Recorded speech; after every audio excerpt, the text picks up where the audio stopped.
আল্লাহর জন্য জীবন অকাতরে দেশের জন্য ইমানের জন্য এই হিম্মত সেজদাবিহীন আসবে না। স্লোগান দেওয়া যায়। শহীদ শরীফ উসমান হাদি রাহমাতুল্লাহ আলাইহি এই ইমানদার যুবক, 33 বছরের যুবক, সে বারবার বলছে আমি শহীদের মৃত্যু চাই, আমি প্রথম কাতারে সর্বপ্রথম গুলিবিদ্ধ হতে চাই। সে বলেছে সে দেশের জন্য আমি আমার শেষ রক্তটুকু দিতে চাই। এই যুবক ইমানদার ছিল, 5 ওয়াক্ত নামাজ পড়তো প্রতিদিন। খোদার কসম সে ফজরের নামাজ জামাতে পড়তো। তার বাবা আলেম ছিলেন, সে নিজে হাফেজে কোরআন ছিল। ফজরের নামাজের জন্য ক্যাম্পেইন করত, বন্ধুদেরকে উঠাইতো। ফজরের নামাজ সহ 5 ওয়াক্ত নামাজ জামাতে পড়তো। যেদিন হইছে সেদিন সে জুমার নামাজ পড়েই এই প্রথম ঘর থেকে মসজিদ থেকে ফিরছিল। তো এরপরে আমার বন্ধু এই যুবক আল্লাহর কোরআন পড়তে পারতো বিশুদ্ধ, রাসূলের হাদিস পড়তে পারতো বিশুদ্ধ। তার মা পর্দানশীল, তার স্ত্রী পর্দানশীল, তার ভাই বড় আলেম, তার বাবা বড় আলেম, সে নিজে হাফেজে কোরআন, সে আগে মাদ্রাসায় পড়ালেখা করছে।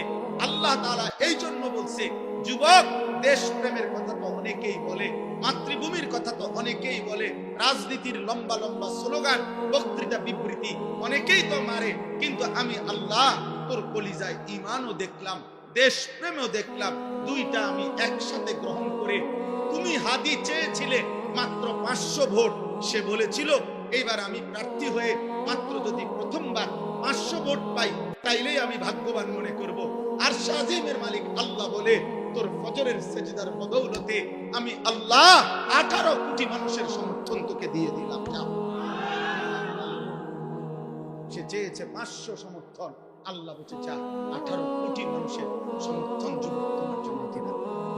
কত হাফেজ, কত আলেম, কত মুফতি, কত মুহাদ্দিস, কত ফকিহ, কত পীর, কত বুজুর্গ, কত আউলিয়া, কত হাফেজে কোরআন, তালেবে ইলম, 90 বছরের বুড়া, 4 বছরের বাচ্চা, সবাই এই ইমানদার যুবকের জন্য অঝরে চোখের পানি ফেলে কাঁদছে কিনা বলো ভাই? আজকে আমি তার কবর জিয়ারত করছি, আজ আমি তার কবর জিয়ারত করে আসছি 11টা 11:30টার দিকে।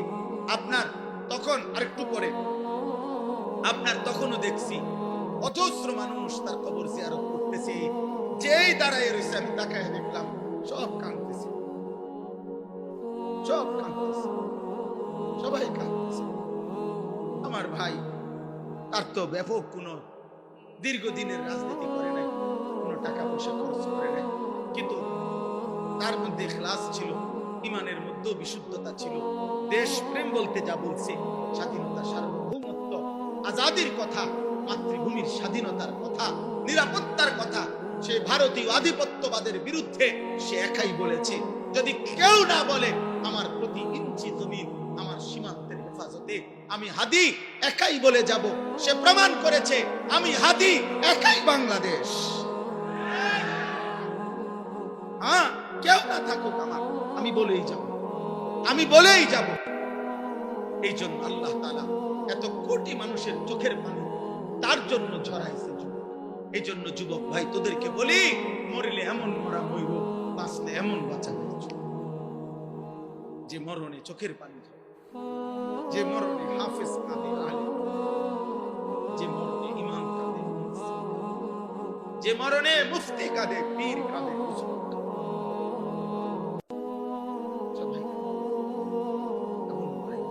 নারী দেখতে দেখতে মরো, ছবি দেখতে দেখতে মরো না আব্বা, উলঙ্গ নাচ দেখতে দেখতে, সেজদাবিহীন আল্লাহর নাফরমানি করে করে যদি মরে যাও আব্বা, তওবা না করো, আল্লাহ তোমাকে মাফ করবে। খোদার কসম আখিরাত তো মিলবেই না, দুনিয়া। এই নাফরমান সন্তান মনে রাখিস আব্বা, দুনিয়া কোন তোকে স্মরণ করবে না। মানুষ তো দূরে থাকবে, নাফরমানকে পৃথিবী মনে রাখে, পাপীকে পৃথিবী শ্রদ্ধা করে না, দুনিয়া নাফরমানকে সম্মান করে না। দুনিয়া ভোগ করা যায়, দুনিয়া ফেরাউনও ভোগ করছে, কিন্তু আজকে কোন মানুষ পৃথিবীতে ফেরাউন এই নাম রাখে না, নমরুদ এই নাম কোন মানুষ, আবু জেহেল এই নাম কোন মানুষ আমার নবীর এই দুশমনের নাম কোন রাখে না। আবু লাহাব আমার নবীর এই দুশমনের নাম পৃথিবীর মানুষ কোন রাখে না। এ বাতে খাইতে এ বেডি সাইবার দেখো নর্তকী দেখো জিনাবে বিচারের দৃশ্য দেখো, নিজের হাত নিজের লজ্জাস্থানে নাপাক ব্যবহার করে নাপাক করো, বীর্যপাত হচ্ছে, অস্থিরতা করছো, নিজের শরীর নাপাক, একদিন দেখবা আর ঘুম ভাঙে না, একদিন দেখবা চোখ বন্ধ হয়ে গেছে, এই চোখ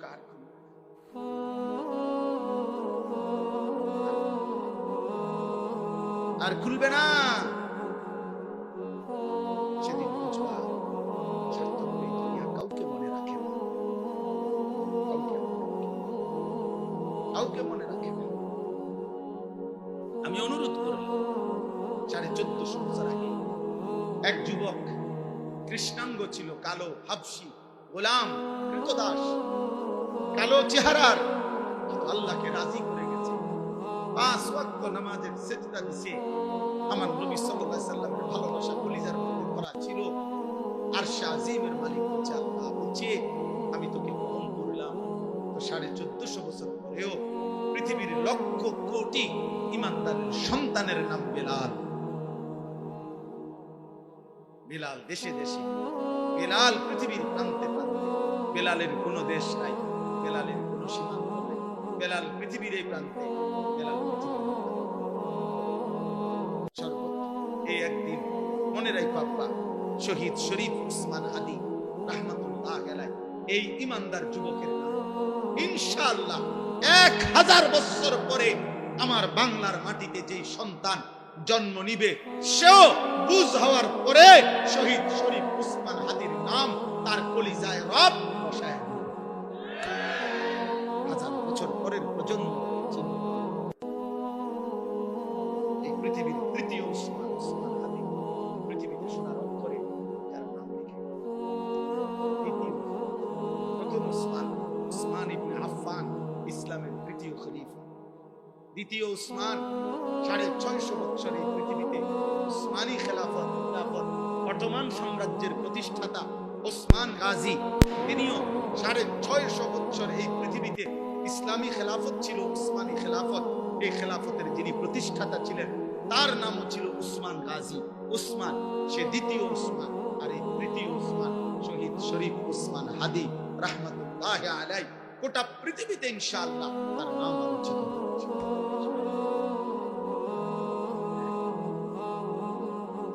রাজনীতি আগুন, কলিজার এত পানি, চোখের এত পানি, আল্লাহ আমাদেরকে। এজন্য যুবক নষ্ট হয়েও নারী দেখে দেখে শেষ হয়ে আজকে সে নবী সাল্লাল্লাহু আলাইহি সাল্লামের এই কথার কোনো জবাব দিতে পারতাম। কিয়ামতের দিন আল্লাহর নবী আমার দিকে জিজ্ঞেস করবেন, মত আনিসুর রহমান, তুমি 365 দিন তোমার এক বছরে একদিন ফজরের নামাজ পড়ো,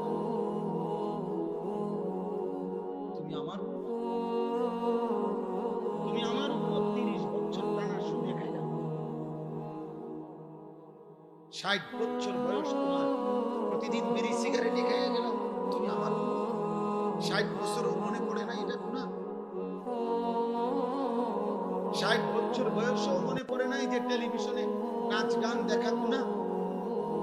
তোমার স্ত্রী 30 বছর বয়স পর্যন্ত, 30 বছর পর্যন্ত করে নাই, তোমার মৃত্যু পর্যন্ত তোমার ঘরে নিয়মিত রঙিন টেলিভিশন চলতো, নর্তকী নাচতো, নাটক সিনেমা চলতো, তুমি খবরে আসছো এটা কি নিয়া, আসরে আসছো এটা কি নিয়া, আমি কি দেখে সুপারিশ করব? কথা বলে না। নবী সাল্লাল্লাহু আলাইহি সাল্লাম যে সুপারিশ করবে এটা জানেন? কথা বলেন না কেন? জানেন তো সুপারিশের কোনো কাগজপত্র লাগবে না, কোনো ফাইল টাইল লাগবে না, এমনি। হ্যাঁ, তো আপনি কি দেখাবেন? আরে বলেন না, আপনি কি দেখাবেন? এই সুদখোর বাপ, আপনি কি দেখাবেন? এই বিড়িখোর বুড়া মিয়া, 60 বছরের বুড়া চাচা, আপনি অনবিড়ি খান কোন লজ্জায়? আপনি চা দোকানে টেলিভিশন দেখেন কেন? এই বুড়া চাচা, আপনি যদি এখনো 60 বছর বয়সে এখনো রঙিন সিনেমা নর্তকী দেখেন, আপনার চোখে যদি কোনো লজ্জা না থাকে, আপনার ফুত নাতি আপনার থেকে কি শিখবে মিয়া? আমার বিরোধিতা করেন, কাল বলে দিয়েন এমন হুজুর, এমন ডাকাইতে হুজুর আজ জীবন আইন না। আপনি বলে যাই বলে অন কোন তারা রেকর্ডিং করে এমন হুজুর আর আইন এরকম ডাকাইতে হুজুর তো দেখছি। কিন্তু আপনি বলেন এই বুড়া চাচার এখনো লজ্জা হওয়ার সময় হয়নি? আপনার 60 বছর আমাদের শরম হতো না? জি জি জি, আপনার থেকে আখলাক শিখবে কিভাবে? আখিরাত শিখবে কিভাবে? প্রজন্ম চোখের সামনে শেষ হয়ে যাচ্ছে, আমাদের চোখের সামনে আমাদের ছেলে মেয়েরা চরিত্রহীন হয়ে যাচ্ছে। এক ওয়াক্ত নামাজ পড়ে না, মুসলমানের ঘরে রাত আসে। আমি জীবনে একবার আমার আব্বারে জীবনে একবার বলছিলাম, আব্বা আমি এই মাদ্রাসায় পড়বো না, আরেকটা মাদ্রাসায় আমারে ভর্তি করায় দেন। আমার আব্বা বলছিল, পুত পরের লোকমা ভাত আমার ঘরে খাই, সাবধান, পরের লোকমা দিতে নিষেধ করেছে। ভাই তোমার জেনে মনে করলে কিন্তু আমার ঘরে এক লোকমা ভাত খাই, অসংখ্য ভাত, চোখের পানি ফেলতে ফেলতে পরে মাদ্রাসায় গেছি। গেছে এই বাপ দিত। হ্যাঁ, দুপুরবেলা মায়ের হাতে রান্না করা ভাত খাইয়া মুসলমানের বাচ্চা এই নাফরমান সেই যে 2টা বাজে খাইছে, রাত 11টা বাজে আবার ভাত খাইতে হয়। আহা মা বাপ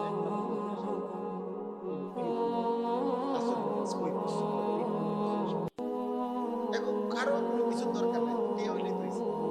টেনশন শুধু একটাই, বিদেশ যাইব নি, টাকা কামাই, পয়সা দরকার, আর নামাজ দিয়ে তে বুঝো আমার টাকার দরকার।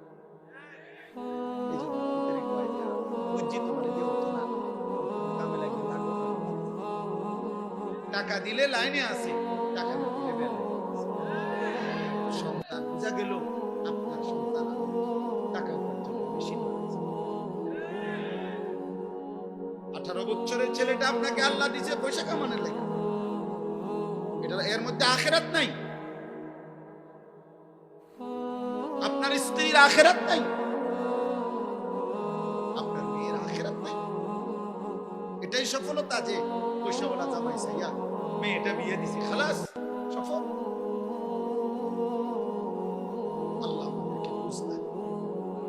আল্লাহ আমাদেরকে ফিকির দান করে, অনুভূতি চাই। অভিভাবক আপনারা বদলান, আপনারা চেঞ্জ করেন, আপনারা হিসাব লাগান, এই সমাজ ছেড়ে দিন।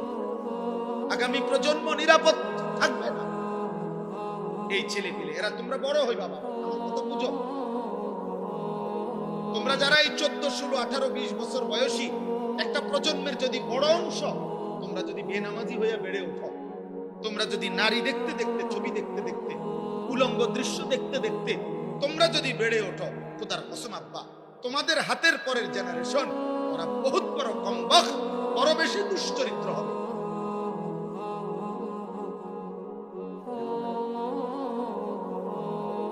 আমি আমার আব্বারে দেখছি জীবন ভর সাদা টুপি পরতেন। আমার বাবা জীবনে কোনোদিন রঙিন টুপি পরে নাই, আমি জীবনে, আমার ছেলে কোনোদিন।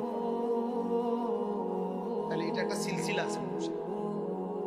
বাবার আসর থাকে মানুষের, মায়ের আসর থাকে, বংশের প্রভাব থাকে মানুষের। তাহলে তোমার আমার ভাই, তোমরা যখন আল্লাহ চাহে তো আল্লাহ তোমরা হায়াত দিবে, তোমরা বিবাহ করবা, তো তোমাদের বিবাহের পরে আল্লাহ যদি তোমাদেরকে সন্তান দেয়, তোমার এই আখলাকের উপরে তোমার সন্তান কি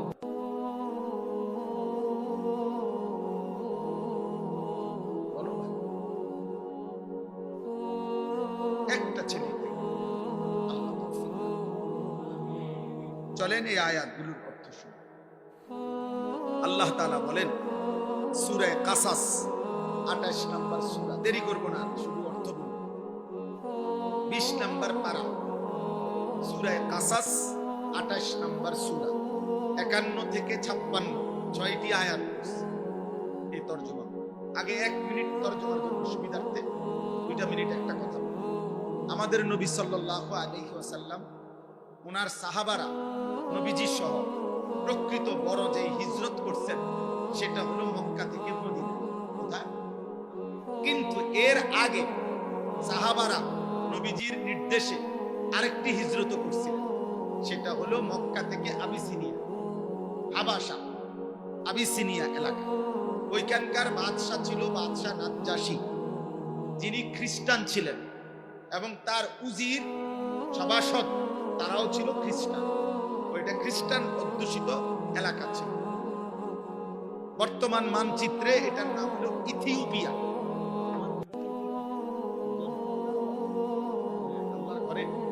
একজন মৌলানা দেখছিলাম ইথিওপিয়া। তো এই ইথিওপিয়া মানে আবিসিনিয়া বলতো আগে, হাবাসা।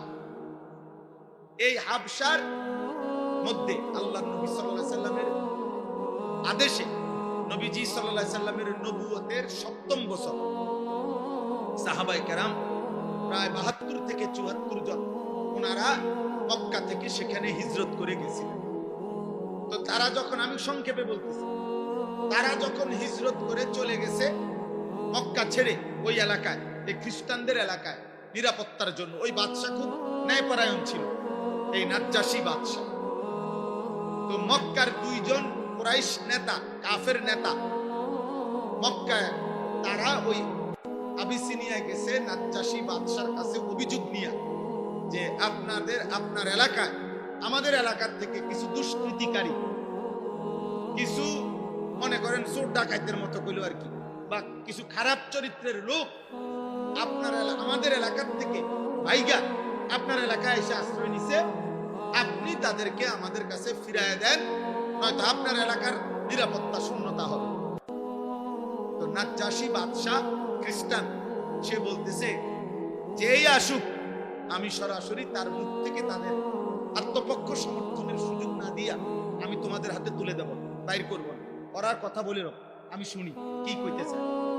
তো বাদশা নাজ্জাশী তখন ওই সাহাবায়ে কেরামের এই জামাতকে খবর দিছে যে তোমাদের বিশেষ একটা প্রতিনিধি বাদশার দরবারে আসো এবং তোমাদের কথা বলো, তোমরা কোত্থেকে আসছো, কেন আসছো, কি হয়েছে তোমাদের ঘটনা বলো। এখন 72 জন সাহাবীর পক্ষ থেকে রাসূলুল্লাহ সাল্লাল্লাহু আলাইহি ওয়াসাল্লামের আপন চাচাতো ভাই হযরত জাফর ইবনে আবি তালিব রাদিয়াল্লাহু তাআলা আনহু, জাফর এই মুতার যুদ্ধে যিনি শাহাদাত বরণ করছিলেন, নবীজির আপন চাচাতো ভাই, মানে আলী রাদিয়াল্লাহু তাআলা আনহুর ভাই জাফর, এই উনি নেতৃত্ব দিয়ে আরো 10-12 জন নিয়ে বাদশার দরবারে আসছে। আয়েশা বাদশা এবার বলছে যে এই 2 জনকে চিনো?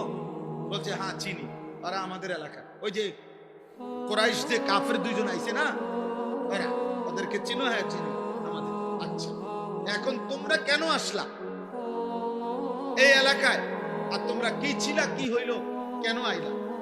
তখন তাফসীরের মধ্যে আছে হযরত জাফর ইবনে আবি তালিব রাদিয়াল্লাহু তাআলা একটা লম্বা ভাষণ দিয়েছে এই বাদশার দরবারে।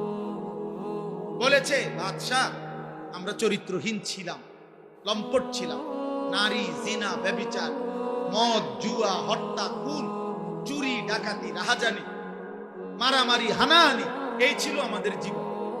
আমরা এটাই করতাম। আমাদের জীবন ছিল নারী, নেশা, মারামারি, এই 3 জিনিস এবং যাবতীয় পাপ।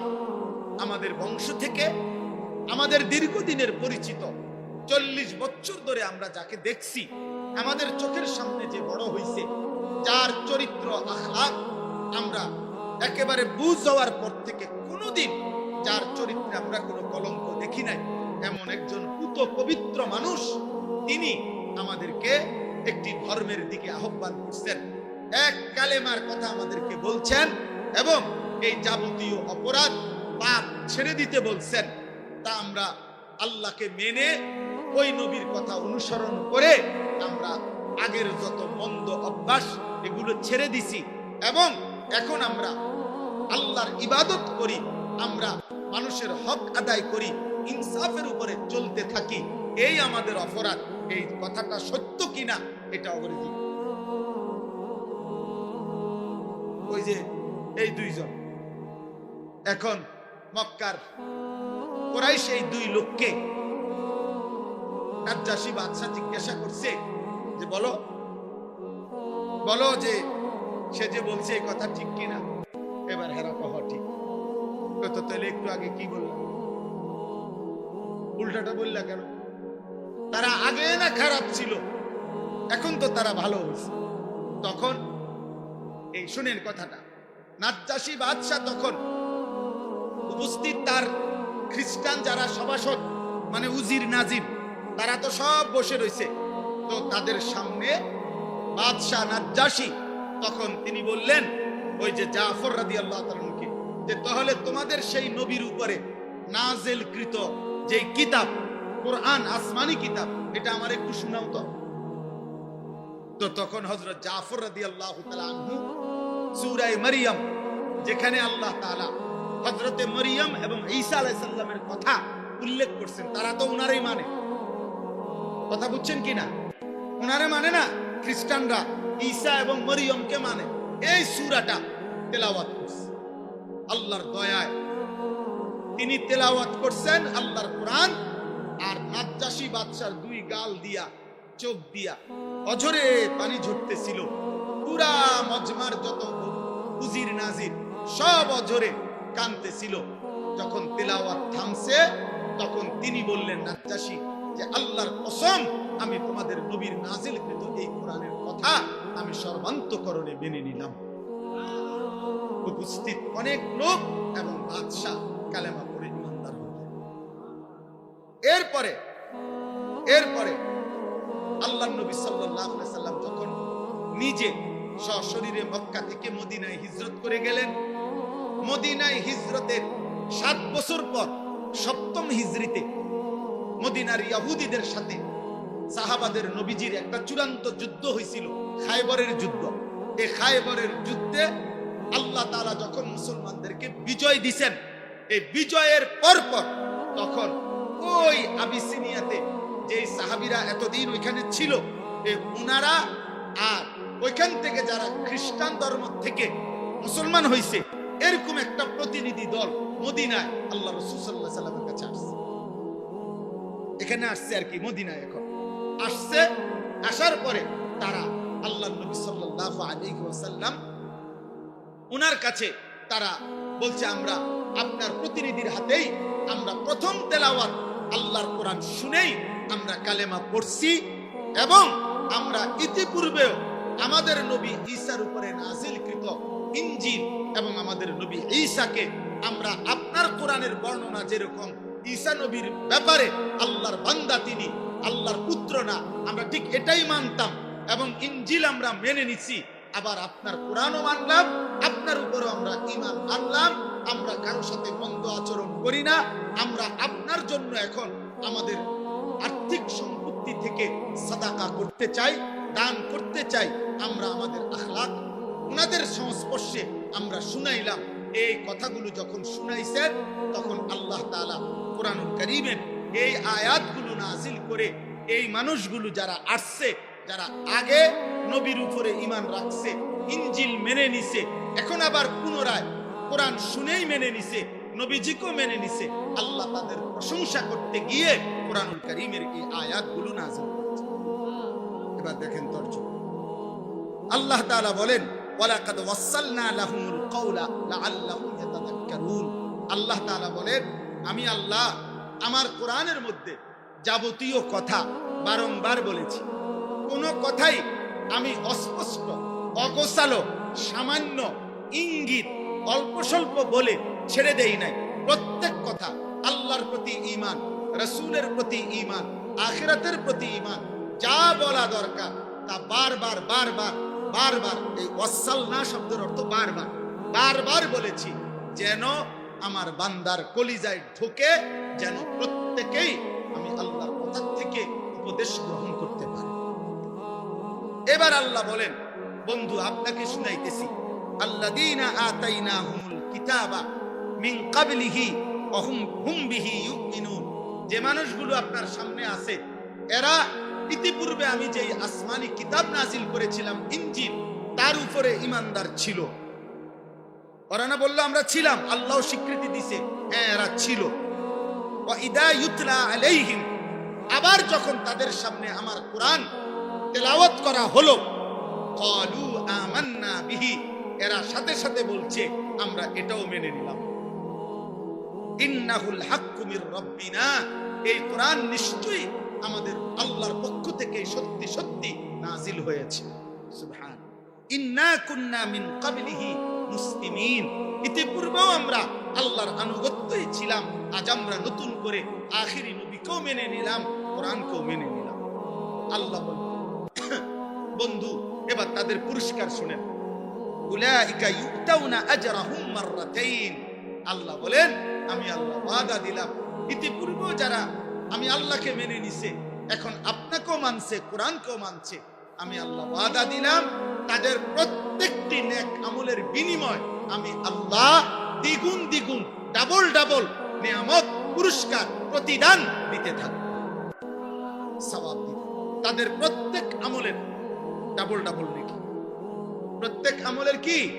এজন্য পূর্ববর্তী দিন যদি কেউ ইয়াকিনের সাথে মেনে আবার ইসলাম গ্রহণ করে, কালেমা গ্রহণ করে, কোরআন গ্রহণ করে, আল্লাহ বলেন তার প্রথম পুরস্কার হলো তার সব আমল ডাবল ডাবল নেকি।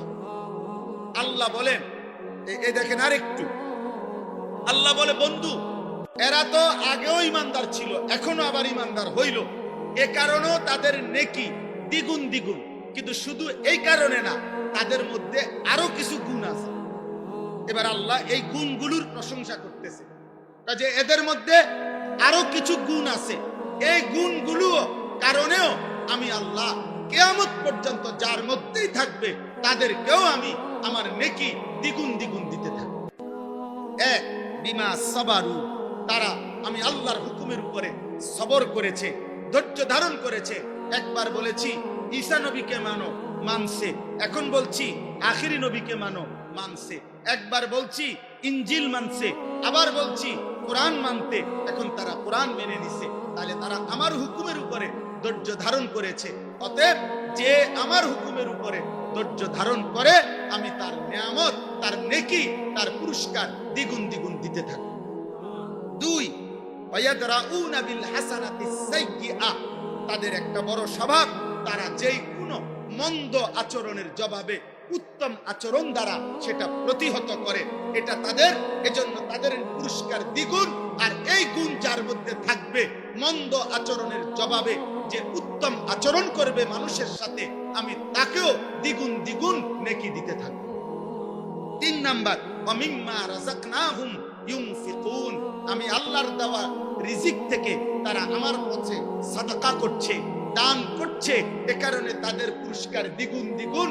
এই পুরস্কার কিয়ামত পর্যন্ত যারা আমি আল্লাহকে মেনে আমার পথে প্রতিনিয়ত দান সদকা করতে থাকবে, তাদের নেকিও আমি আল্লাহ দেব দ্বিগুণ দ্বিগুণ।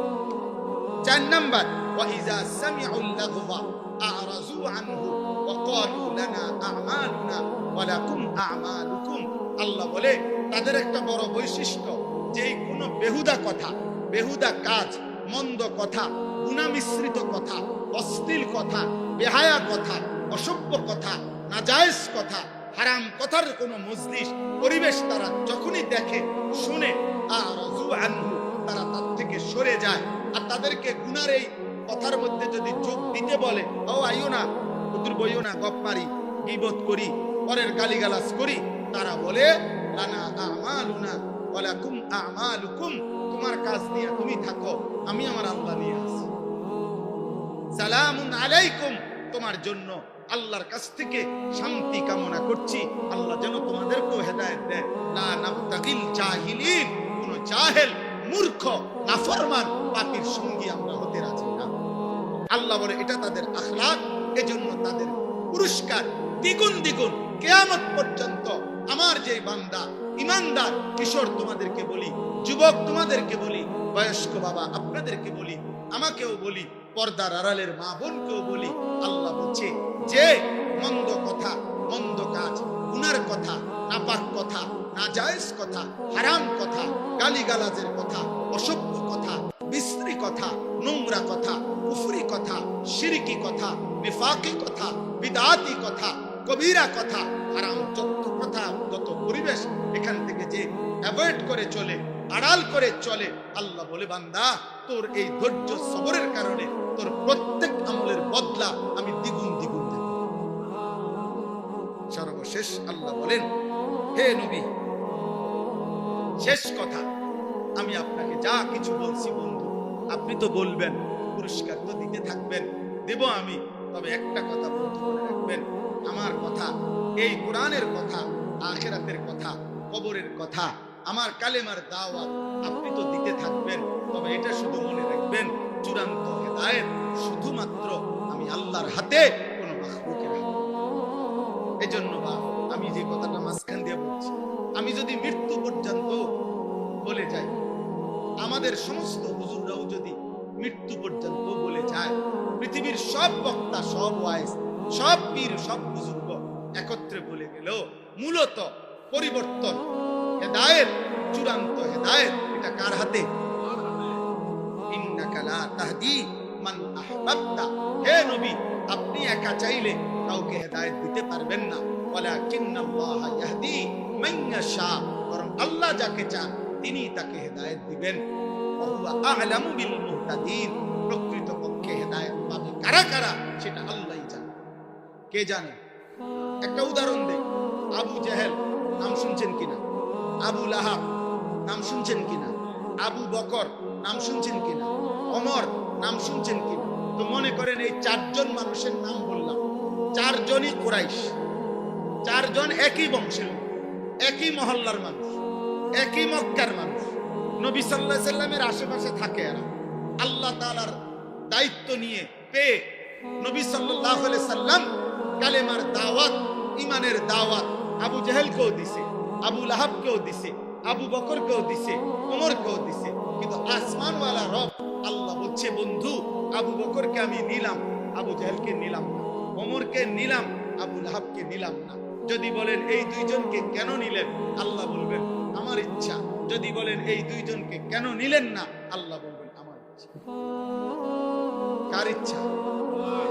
এই জন্য নওজোয়ান তোমাদেরকে বলি, শেষ কথা, রাত গভীরে আব্বা মনে রাখো, তুমি ছাড়াও ইসলাম বুঝো।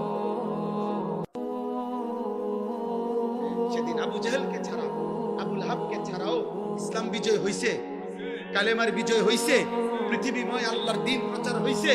অতএব আমরা এতটুকুই শুধু যে আমরা বলি, আমাদের জিম্মাদারি এটাই। যত চিৎকারি করি, যত আহাজারি করি, যত চোখের পানি ফেলি, ফায়সালা কোথায়? কোথায়? আমরা এই আশায় আছি ফায়সালা তো আসমানওয়ালা দিবে।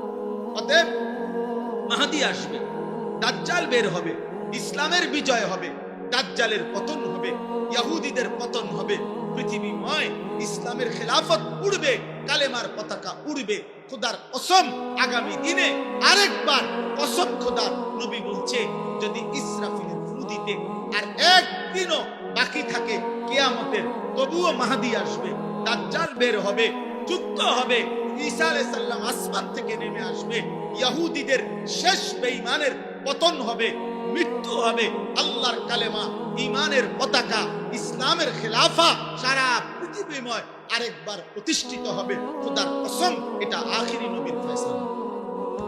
নবী সাল্লাল্লাহু আলাইহি সাল্লাম এটা বলেছেন। অতএব ঈমানদার যুবক, দ্বীনের জন্য, মাহদীর জন্য, ইসলামের জন্য, কালেমার জন্য কয়জন লাগবে? এই ফয়সালা কার হাতে? কারে নেবে? এই ফয়সালা কার হাতে? অতএব চরিত্রহীন যুবক, লম্পট যুবক, নারী, অশ্লীল ছবি, জিনা ব্যভিচারের দৃশ্য দেখে তোমরা যারা আছো, মনে করো না তোমার মতো অপদার্থের জন্য ইসলাম আটকায় যাবে। তোমার মতো আকামলা ছাড়াও ইনশাআল্লাহ ইসলামের বিজয়, কালেমার বিজয়। কিন্তু একদিন চোখ বন্ধ হইলে দেখবা, কবরে গেলে ফেরেশতা তোমার মতো নাফরমানকে লাথি দিয়া কবরে পাঠাইবে জাহান্নামে। সেদিন বুঝবা এই মুমিনদের মধ্যে সেদিন বুঝবা এটুকু নামাজ পড়তে পারো, সেদিন বুঝবা আল্লাহরে ডাকতে পারতাই শরীর অতএব রাত গভীরে আমি বললাম, সমস্ত কিশোর যুবক ভাই, দয়া করে নষ্ট হইল না। এই পৃথিবী তোমার মনে রাখবে, কেউ তোমার জন্য বসে নাই না। তুমি অ্যাক্সিডেন্ট করে দেখো, পিছনের গাড়ি থামে না, সাইড দিয়ে যায়। কত সিএনজি প্রতিদিন অ্যাক্সিডেন্ট হয় না, কত গাড়ি, কত মানুষের লাশ পড়ে থাকে, কত মানুষ আহত হয়ে পড়ে থাকে। হয়তো 5 মিনিট জ্যাম বাজে, 10 মিনিট জ্যাম বাজে, এরপরে আস্তে আস্তে সাইডে দিয়া সবাই চলে যায়। স্বার্থপর এই দুনিয়া, কেউ থামে না। এই বন্ধু নামের যে সব শয়তান তোমার লগে এখন আড্ডা দেয়, নারী দেখে, ছবি দেখে, উলঙ্গ দৃশ্য দেখে, তোমারে ফুর্তি করে, এই হাইওয়ান তোমার বিপদ। তুমি পাওটা ভাঙ্গা দেখো আর ওরে কও, বন্ধু তোর পাওটা তুই ভাঙ।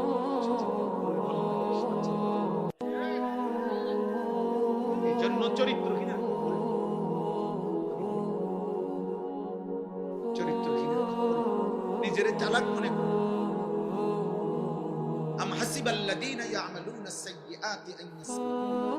আল্লাহ বলে, বান্দা ভেবো না গুনাহ করে আমারে ডিঙ্গায়।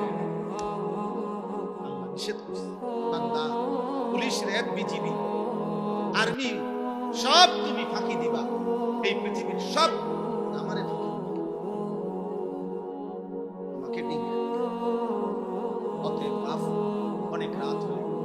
আমি সবার কাছে, প্রিয় কিশোর, প্রিয় নৌজওয়ান, চোখের হেফাজত, নারী দেখো না, অস্থির ছবি দেখো না, বাবা মোবাইলের আসক্ত হয়েও না, নিজের হেফাজত। 5 ওয়াক্ত নামাজ, ফজরের নামাজ কষ্ট করে হলেও জামাতের সাথে।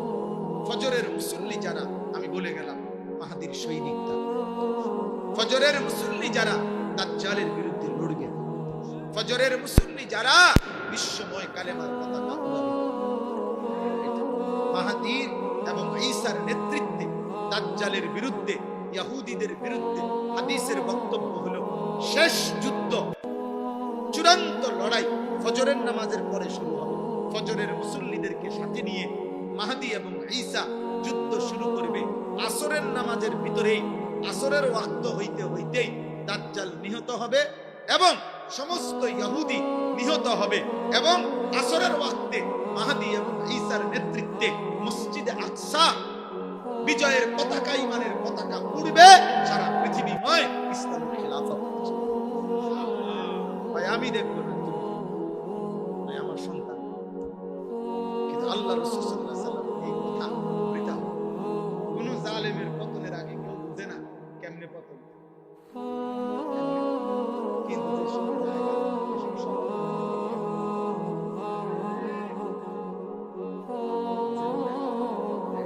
হেলিকপ্টার উঠবার আগে কেউ বুঝছে না হেলিকপ্টার দিয়ে যাবে না অটো দিয়ে যাবে, কিন্তু যখন হেলিকপ্টার ছেড়ে দিয়েছে সবাই বুঝছে না।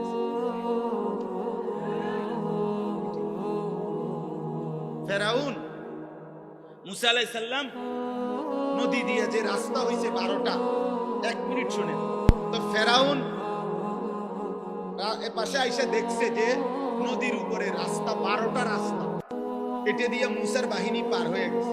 ফেরাউন বলতেছে তার অনুসারীদেরকে, চলো আমরাও পারো ধর্ম, কিন্তু তুই তো বাদশা, তুই খোদা, নাউজুবিল্লাহ, তুই তো খোদা দাবি করো, তুই তো বাদশা, তার তো এটা বোঝা উচিত ছিল এত বড় নদীতে 12টা রাস্তা, এটা আমি বরাদ্দ দিলাম, আমি স্যাংশন করলাম, আমি উদ্বোধন করলাম, এটি করতে গেলে রাস্তা।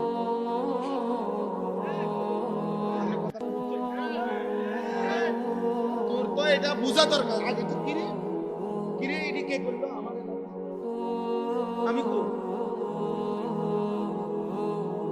আল্লাহ বলে না, ব্যাক কল আইবা না,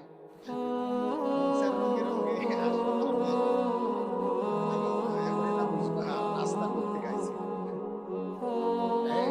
এরপরে ডুবে গেছে কিনা বলে, এই জন্য বুঝে কোন জালেম পতনের আগে বুঝে না পতন কিভাবে, কোন পাপী। অতএব দোস্ত, রাসূলুল্লাহ সাল্লাল্লাহু আলাইহি ওয়াসাল্লামের কথা সত্য, সত্য সঠিক তো ইনশাআল্লাহ আরেকবার জিহাদ, আরেকবার কালেমার পতাকা উড়বে ইনশাআল্লাহ। এই আমগরো ডেইলি মানুষে কয়, অনেকে হুজুর সেফে থাকেন,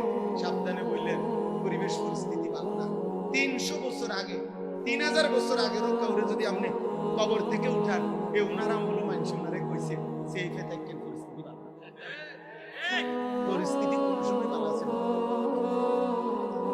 কথা বুঝেন না? সব সময় কি ইমানের পরীক্ষা দিতেই হবে, কালেমার পরীক্ষা দিতেই হবে। সেইফে থাকার কিছু নাই। গুলি করুক, খুন করুক, আর গুম করুক, আর যাই করুক, আমার পরিষ্কার বক্তব্য, যে যাই করে কিন্তু খোদার কসম শেষ পর্যন্ত আমাকে তো আমার আল্লাহর কাছেই ফেরত পাঠাবে, আর আমার মালিক ইনসাফ করবে ইনশাআল্লাহ। তিনি তো জুলুম করবে না। অন্য কেউ জুলুম করলে সমস্যা কি? যিনি ফয়সালা করবে উনি তো জুলুম করবে না। তো উনি তো দেখছে, উনি দেখছে না। অতএব বাপ আমার, দোস্ত আমার, আল্লাহর জন্য, আল্লাহর জন্য সেজদা দিন। সমস্ত বাবাদেরকে বলি, দিন মানে আল্লাহকে মানে, বিবি বাচ্চা ছেলে মেয়েকে এই শেষবারের মতো ইমানের উপরে রেখে যান, ইসলামের উপরে রেখে যান। ছেলেটাকে নামাজি বানান, মেয়েকে নামাজি বানান, পর্দানশীল বানান, স্ত্রীকে পর্দানশীল বানান। অনুরোধ করেন, অনুরোধ, চোখের পানি ফেলে প্রয়োজনে কাঁদেন। ওর লগে, ছেলে মেয়ের লগে যদি নামাজ রোজার কথা বলে বুঝাইতে না পারেন তো কাঁদেন আপনি চোখের পানি ফেলে। নবীজির একটা একটা সুন্নাত আমল করেন, একটা একটা সুন্নাত কেউ মানে না করে, আপনি মানেন, আপনি মানেন, আপনি মানেন। নবীর সুন্নাতি জীবন, সুন্নাতেই অনুসরণ, সুন্নাতেই আখিরাত, সুন্নাতেই ভালোবাসা, সুন্নাতেই ইত্তেবা, সুন্নাতেই জান্নাত। আমি প্রতিদিন এই কিতাব বিক্রি করি আমার গাড়িতে, সাদা গাড়িতে। তালিমুস সুন্নাহ, আমাদের নবী সাল্লাল্লাহু আলাইহি সাল্লামের জীবনের সমস্ত সুন্নাত প্রায় 600 পৃষ্ঠা ব্যাপী এই কিতাবের মধ্যে বাংলায় আছে। বাংলাদেশের একজন বড় বুজুর্গ, ঢাকা গাজীপুরের অধ্যক্ষ মিজানুর রহমান চৌধুরী, অনেক বড় আল্লাহওয়ালা বুজুর্গ, আলেম, জ্ঞানী। উনি অনেক আলেমদের সমন্বয়ে নবীজির জীবনের ছোট বড় সমস্ত সুন্নাত একেবারে দলিল সহ এই কিতাবের মধ্যে উল্লেখ করছে। 400 টাকা মূল্যে আমরা এটা বিক্রি করি, একটা আশায় বিক্রি করি। উদ্দেশ্য, আমি এটা হযরতের কাছ থেকে আনছি, আইনা আইনা বেচি। কেন? আমার একটা আশা যে মুসলমানের ঘরে ঘরে একটা বই সুন্নাতের পৌঁছুক। একটা সময় মুসলমানদের ঘরে ঘরে মুকসুদুল মুমিনিন বই ঘরে ঘরে থাকতো, বেহেশতি জেউর বই ঘরে ঘরে থাকতো, কোরআন শরীফের তরজমা ঘরে ঘরে থাকতো। কম বেশি যখন আসছে উদ্দুর কাদ্দুর হইলো পড়ছে, আজ আর পড়া নাই। মোবাইল টিপতে টিপতে জাতি শেষ, বুড়াও শেষ, জোয়ানও শেষ। এজন্য আরেকবার রাসূলের সুন্নাতের একটা কিতাব সুযোগ থাকলে আমাদের সাদা গাড়ি থেকে কিনেন। আল্লাহ আপনাদেরকে তৌফিক দেন, আল্লাহ আপনাদেরকে কবুল করেন। আজকের এই মুবারক মাহফিলে আল্লাহ তাআলা বরকত দেন। আমার জন্য দোয়া করবেন, আমিও আপনাদের জন্য দোয়া করি। আল্লাহ তাআলা সবাইকে ঈমান আমলের জীবন দান।